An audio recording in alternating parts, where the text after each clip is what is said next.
우리 이제 빅테크의 밸류에이션이 많이 내려왔어요. 빅테크나 나머지 구경제 대표 기업의 밸류에이션의 차이가 별로 없다. 그건 사실이고 그만큼 이제 주가의 부담도 없어지지만 시장은 여전히 그 불확실성을 싫어합니다. 우리가 앞으로 한두 달 동안 우리가 들고 있는 종목, 그 다음에 관심 있는 종목들의 실적과 가이던스를 유심히 봐야 되겠다. 이런 말씀을 드리겠습니다.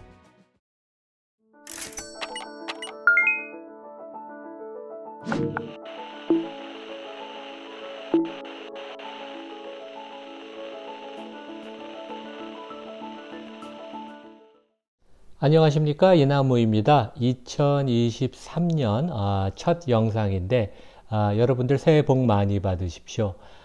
우리가 한 2주 전쯤 그런 영상을 제가 한번 올렸는데 작년에 미국 시장이 많이 하락한 가장 큰 이유가 그 빅테크들, 초대형 기업들의 주가가 특히 많이 하락을 했습니다. 그래서 이제 일부 2000년 그 닷컴 버블, 그 당시에 뭐 많은 인터넷 기업이 90% 이상 폭락을 했는데 그러한 상황이 재현되는 것이 아닌가. 이제 그것과 비교해서 현재 상황을 설명을 드렸고, 그럴 가능성은 거의 없다. 가장 큰 이유는 기업들이 여전히 이익을 많이 내는, 가장 문제가 많다는 메타가 영업이익률이 한 20%쯤 됩니다.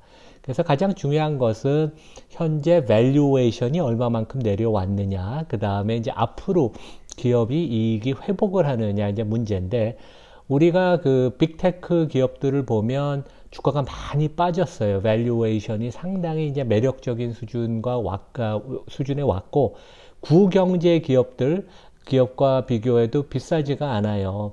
그런데 이제 하나 문제는 제 생각에 이게 이제 리스크 같은데, 2023년 금년에 이제 애널리스트들이 이들 기업뿐만 아니라 뭐 테슬라, 엔비디아 뭐 이런 그 빅테크 초대형 기업들이 이익이 회복될 것을 대부분 전망을 하지만 확신이 좀 적은 것 같아요. 확신이 적다는 거는 우리가 전문적인 표현으로 기업이익의 visibility, 그 확신, 이 별로 없다. 그러니까 이제 추정의 그 레인지가 좀 크다는 얘기에서 그 얘기를 중심으로 제가 설명을 드리겠습니다.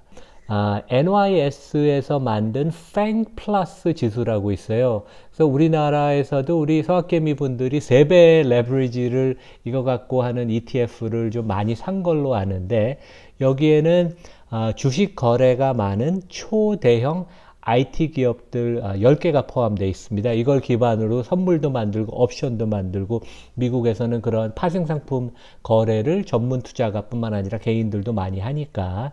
그래서 우리가 보통 아는 빅테크 5개 종목, 테슬라, 엔비디아, 넷플릭스, 그 다음에 스노우플레이크, 사스 기업이라고 하죠. 그 다음에 AMD까지 포함이 되어 있습니다. 미국에서 이제 개인들이 특히 투자를 많이 하는 10대 종목인데, 제가 이제 왜 그 지수를 얘기를 꺼내냐 하면, 얼마 전에 재미있는 그 분석이 있었어요. 그래서 이제 그 FANG 플러스 지수를 갖고 펄을 계산해 보니까 2020년에 가장 그 밸류에이션이 높았을 땐 퍼가 50배까지 됐다가 이것이 계속 주가가 조정을 받고 내려오면서 퍼가 이제 20배까지, 뭐 상당히 부담이 없는, 성장주한테 20배 정도는 부담이 없죠.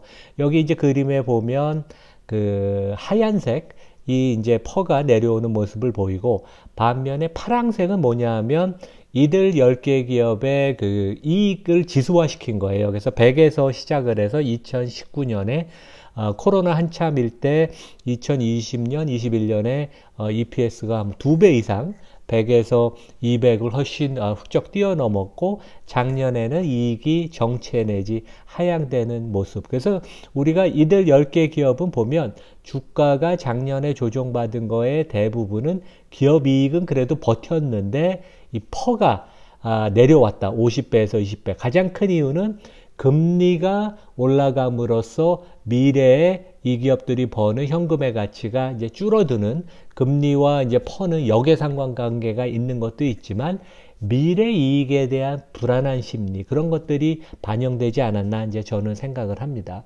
그래서 우리가 일반적으로 얘기할 때 주가는 기업의 이익 곱하기 퍼 아니에요? 주가 수익 배수. 그러면 퍼를 결정하는 요소는 크게 네 가지가 있습니다. 제가 아까 말씀드린 첫 번째, 우리 금리. 금리가 너무 높으면 퍼가 내려오고, 지난 뭐 한 10년 동안 그랬던 것처럼 초저금리 상황에서는 주식의 매력이 있고, 이런 성장 기업이 미래 버는 돈의 가치가 충분히 인정을 해줘서 주가가 높게 형성이 됩니다. 금리가 한 요소이고, 두 번째는 그 기업이 장기적으로 얼만큼 성장을 많이 하느냐. 미래에 장기간 동안 5년, 10년, 20년 동안 장기적인 성장성이 높은 기업은 프리미엄을 주고 퍼가 높습니다. 그 다음에 요것과 이제 비슷하긴 한데, 이러한 수익 추정에 대한 확신, 얼만큼 우리가 그것을 정확하게 추정할 수 있느냐. 그래서 영어로는 earnings visibility, 미래에 대한 그 확신의 정도인데, 요것은 미래 이익에 대해서 그 편차가 좀 적을수록 좋아요. 그래서 실제 애플 같은 기업이 되게 좋은 기업이라고 얘기를 했던 게, 코로나 전에는 애플이 다음 분기 가이던스를 줄 때 아주 상세하게 전망을 해줘서 실제 주당 순이익이 얼만큼 될지 정확하게 우리가 계산을 하고 예측을 할 수 있을 정도로, 그러니까 3분기 후를 정확하게 내다볼 수 있을 정도로 애플은 그 비즈니스 모델이 튼튼하고 미래 추정에 대한 확신을 가질 수 있다. 그래서 이제 프리미엄을 받는 거였죠. 그다음에 마지막으로는 기업의 거버넌스. 우리가 믿을 수 있는 경영진, 믿을 수 있는 대주주, 그들이 회사를 위해서, 장기적인 이익을 위해서 일을 열심히 하고 소수주주를 차별을 안 한다면 거버넌스가 좋다. 근데 오늘 여기서는, 제 오늘 영상에서는 이익 추정, 수익 추정에 대한 미래의 전망에 대한 확신, earnings visibility 얘기를 하겠습니다. 우리가 이제 투자를 한다는 것은 어떠한 리스크를 지고 이제 투자를 하는 거예요. 그래서 이제 한경의 그 팀장님 사설을 제가 읽었는데 되게 아주 좋은 글을 얼마 전에 쓰셨더라고요. 그래서 우리가 금융 투자 시 꼭 해야 되는 질문은 내가 돈을 얼만큼 버느냐, 기대 수익률이 아니라 내가 투자를 하는 그 투자 대상의 리스크의 크기라고 얘기를 했습니다. 진짜 똑똑한 그 사설을 썼는데, 결국 내가 이러한 어떠한 종목을 사거나 ETF 어떤 나라의 포지션을 가지면 이 리스크를 지면 내가 받는 기대 수익률, 경제적인 보상이죠. 그것에 대해서 합당한 리스크인지, 항상 그래서 이제 우리가 리스크와 리워드, 기대 수익률을 비교하고 이제 그런 훈련이 필요한데, 이제 우리 뭐 구독자 청취자분들은 이제 훨씬 좋은 그런 훈련이 되셨겠지만, 많은 우리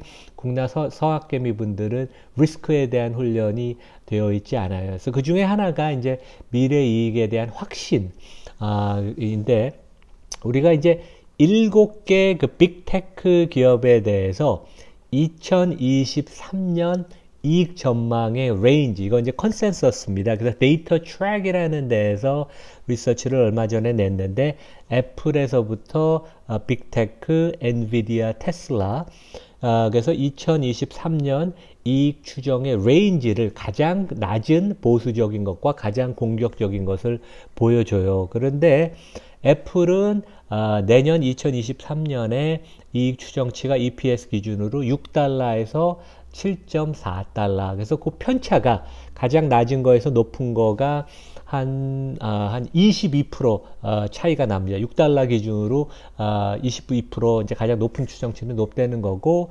여기서 중간값을 보통 우리가 갖고 퍼를 계산하면 퍼가 한 21배 정도 나온다. 그래서 밸류에이션이 많이 내려왔고 편차도 그렇게 크지는 않다. 뭐 이 정도 레인지는 있을 수가 있습니다. 마이크로소프트도 뭐 프랜차이즈가 독점적인 지배자이기 때문에 내년 EPS 추정치가 10.4달러에서 12.5달러, 그 레인지는 오히려 애플보다도 적습니다. 20%. 뭐 독과점적인 사업자이고 그 튼튼한 회사니까 레인지가 20%. 두 회사 다 좋고 퍼도 한 20배 초반이니까 괜찮다. 근데 이제 알파벳으로만 내려가도 알파벳의 퍼가 지금 17배까지 18배까지 내려왔는데 내년 이익이 성장이 어떻게 되는지 참 그것도 어렵지만 비용 절감을 얼만큼 많이 하는 가정에 따라서 애널리스트 추정치가 3.8달러에서 6달러까지 나와요. 편차가 진짜 큰 거죠. 이 그 편차가 58%나 됩니다. 아마존은 진짜 예측이 어려워서 그 편차가 0.3달러에서 2.7달러, 한 700%. 뭐 진짜 수익 추정이 좋아지는 건 알지만 수익 추정이 어렵다는 얘기고, 테슬라도 100% 편차가 나고, 메타 같은 데는 144달러. 메타 같은 데는 성장의 정체가 되는 건 아니지만 비용 절감의 효과를 우리가 모르니까. 그래서 이 아마존을 좀 제외를 해도, 아마존은 이제 이익이 좀 망가졌다가 회복되는 거니까 아마존을 제외해도 6개 회사의 이익 추정의 가장 보수적인 숫자에서 가장 공격적으로 보는 숫자의 편차가 한 66%. 그러니까 상당히 크다는 얘기죠. 그만큼 미래를 우리가 예측하기 어렵다. 반면에 우리 빅테크를 제외한 나머지 6대 종목을 놓고 보면 이들의 그 이익 추정의 편차는 12%밖에 안 돼요. 아까 빅테크 6개 종목이 아마존 빼고 66%였는데 이 구경제 종목들은 12%. 그만큼 이익이 얼만큼 나올지 거의 확신을 할 수 있다는 얘기죠. Berkshire Hathaway가 편차가 4%밖에 안 되고, 유나이티드 헬스, 여기 뭐 헬스케어의 대장주입니다. 여기는 편차가, 이익도 성장을 많이 하지만 편차가 거의 없어요. 3%밖에 안 되고, 그 다음에 두 번째로 큰 헬스케어 존슨앤존슨 편차가 17%. 엑슨모빌은 빼겠습니다. 왜냐하면 유가에 이게 이제 종속이 되기 때문에 예측하기가 어려워서. 그 다음에 이제 큰 게 JP 모간이 편차가 금융주니까 좀 있습니다. 23%. 그 다음에 필수 소비재 중에 아주 좋은 프록터 앤 갬블이 편차가 적어요. 9%. 그래서 우리가 엑슨모빌을 제외하면 편차가 12%밖에 안 돼서 이익이 꾸준히 증가하고 이익에 대한 확신이 높다. 하지만 이제 이들 기업들은 최근에 밸류에이션이 좀 높아졌죠. 그래서 이제는 빅테크나 나머지 구경제 대표 기업의 밸류에이션의 차이가 별로 없다. 그래서 이제 결국 결론은 이건 것 같습니다. 우리 이제 빅테크의 밸류에이션이 많이 내려왔어요. 그건 사실이고 그만큼 이제 주가의 부담도 없어지지만 시장은 여전히 그 불확실성을 싫어합니다. 불확실성이라는 건 미래 그 수익 추정의 예측 가능성, 그것에 대한 확신의 정도인데, 여기 이제 골드만삭스 자료를 보면 금년 들어서는 나머지 기업들은 매출 증가율이 3%를 둔화가 되는데 빅테크들은 이제 이익 증가율이 한 8% 정도가 유지가 돼서 시장보다 매출 증가율이 높고, 그 증가율의 차이는 내년 2024년이 되면 11%대 5%로 차이가 더 벌어집니다. 그래서 이러한 정도의 증가율 성장성이 회복이 된다면 빅테크가 좋아지고 시장이 확실히 살아나는데, 결국 우리가 가장 지금 유심히 봐야 되는 것은 이번 1월 말부터 해서 2월에 우리 4분기 실적이 발표가 되죠. 그래서 4분기 실적이 얼만큼 악화가 됐냐. 그 다음에 많은 기업들이 2023년 가이던스를 제시할 텐데 그 부분이 가장 중요한 단서라고 그래서 우리가 앞으로 한두 달 동안 우리가 들고 있는 종목, 그 다음에 관심 있는 종목들의 실적과 가이던스를 유심히 봐야 되겠다. 이런 말씀을 드리겠습니다. 네, 여기서 마치겠습니다. 네, 감사합니다.